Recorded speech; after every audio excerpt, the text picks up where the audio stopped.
98 degrees. Perfect.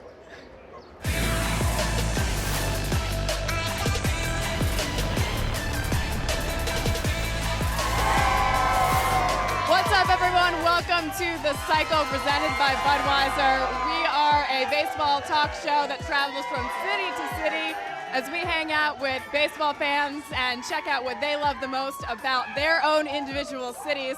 And also, celebrity superfans. That's the best part about this show is we have Mr. Cincinnati for opening day joining us today, Nick Lachey. Nick, thanks so much for being here. It is my pleasure to be here.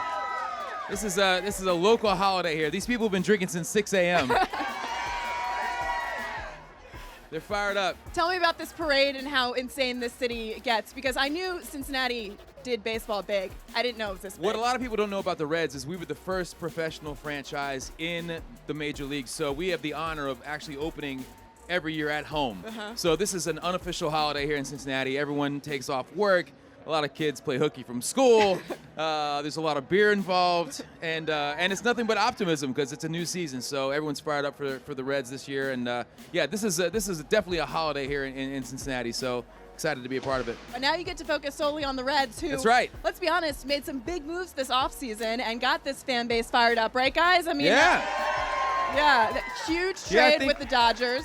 And bringing over some faces and names that I think people can get behind. Yeah, it's funny. I mean, obviously, living in LA and being from Cincinnati, that trade, I was very familiar with Kemp and with Wood and with Puig, and I think there's, rightfully so, a lot of optimism for what the Reds can do this year. I mean, I think the numbers that Puig was able to put up in LA, I mean, it's going to be dwarfed by what he can do here in this ballpark. I mean, he should be able to put up ridiculous numbers, and really, I think there's a lot of excitement because there's movement, you know what I mean? Like, it feels like the team is actually trying to do something very special this year, which I think excites everyone here in Cincinnati. So we're pretty fired up. I feel like people are either a really big Puig fan or they just can't stand him. So what side of the fence are you on? Well, when he played for the Dodgers, I was not a Puig fan at all. I remember when he actually somersaulted into home plate against Aroldis Chapman, and I thought, what an awful thing to do. But now that he's a Red, I would be all for it. So it's kind of like if he's your guy, you love him. If he's not your guy, you don't really care for him. And the antics to me are so fun. The fact that he licks his bat and kisses his hitting coach and sticks his tongue out. I mean, all of that makes him who he is and makes him this personality. Well, I mean, you're in the birthplace and home of Pete Rose, so we're not strangers to personality and to charisma. So I think Puig is going to fit in really well here. And look, this is a team that let's be honest, hasn't necessarily done a whole lot over the past 5 years. So to see somebody like Puig come in and give some personality and give a new face to this team, I think is pretty exciting for everybody here. Okay, I can tell you're a huge Puig fan now. So I am. Give me your best Puig impression as I give you this bat right here. Hold on. He's a bat licker, right? He's a bat licker.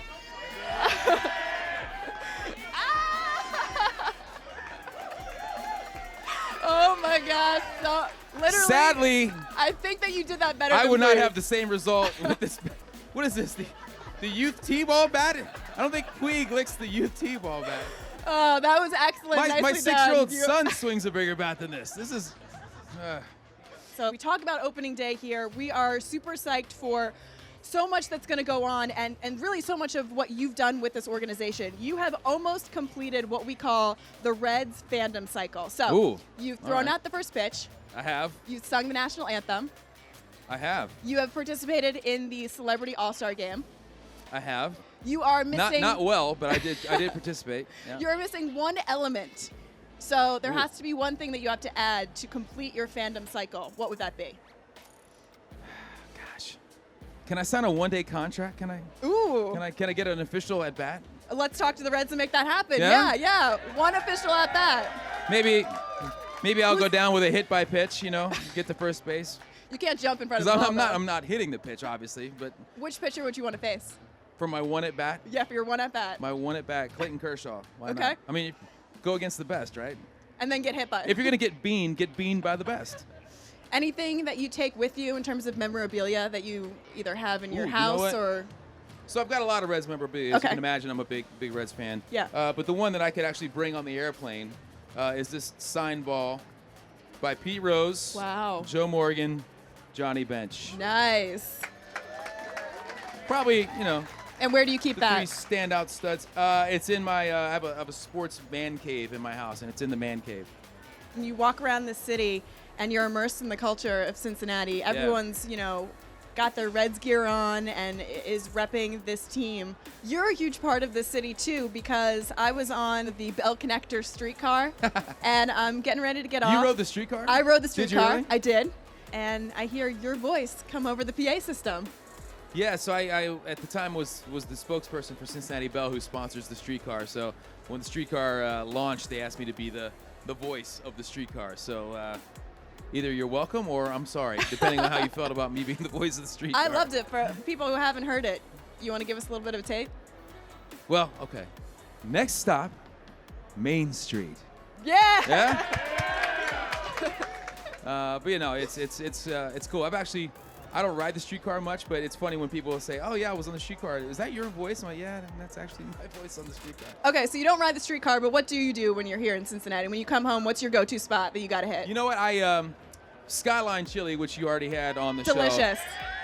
Skyline Chili. I'm not just saying that. I promise. It was really good. I mean, when you grow up here, it becomes you're almost addicted to it. And so I actually have cans of it in my pantry in California, and Do I you make really? my own. Oh yeah. Oh, hands down. Wow. My freezer's filled with Grater's ice cream. I have Skyline Chili. My favorite. I get La Rosa's pizzas shipped out to my house. My first job in this city was I was a pizza cook at La Rosa's Pizza. So it's a tie between Skyline Chili and La Rosa's. When I get here, it's the first thing I go is either to Skyline or to La Rosa's. Do you get Skyline 5-way? I get the 4-way with beans. Oh, so you don't go 5-way. I have gone 5-way.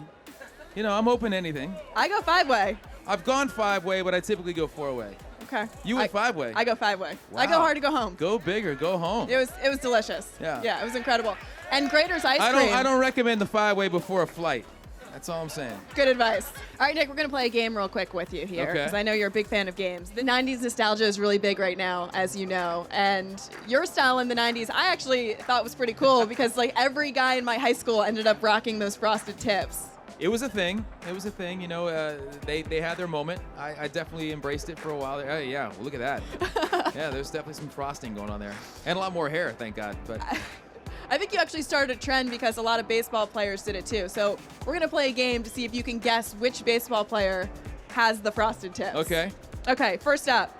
This is a World Series winning pitcher, 7-time Cy Young Award winner, and he is nicknamed the Rocket. Yeah, that's definitely Clemens. Yeah, there you go. Nicely Oh, yeah. done. All right, next up, Hall of Fame catcher, recently inducted into the Hall of Fame.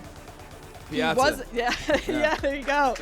You didn't need much help there. Nicely done. Strong. Last but not least, World Series winning first baseman, host of an MLB Network show, huge personality, number 15. Red Sox first baseman. Gosh. Millar? Yes, nicely done. Oh!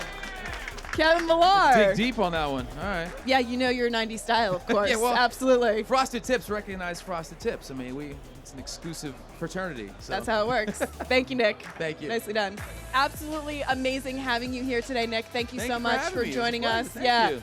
Nick Lachey, everyone here on the Cycle. Happy opening day. Thank you to the Cincinnati fans and the city. And thank you for catching us. We are at the Cycle on Instagram and Twitter. We are presented by Budweiser. And make sure you check us out to see where we will be next time. See you there.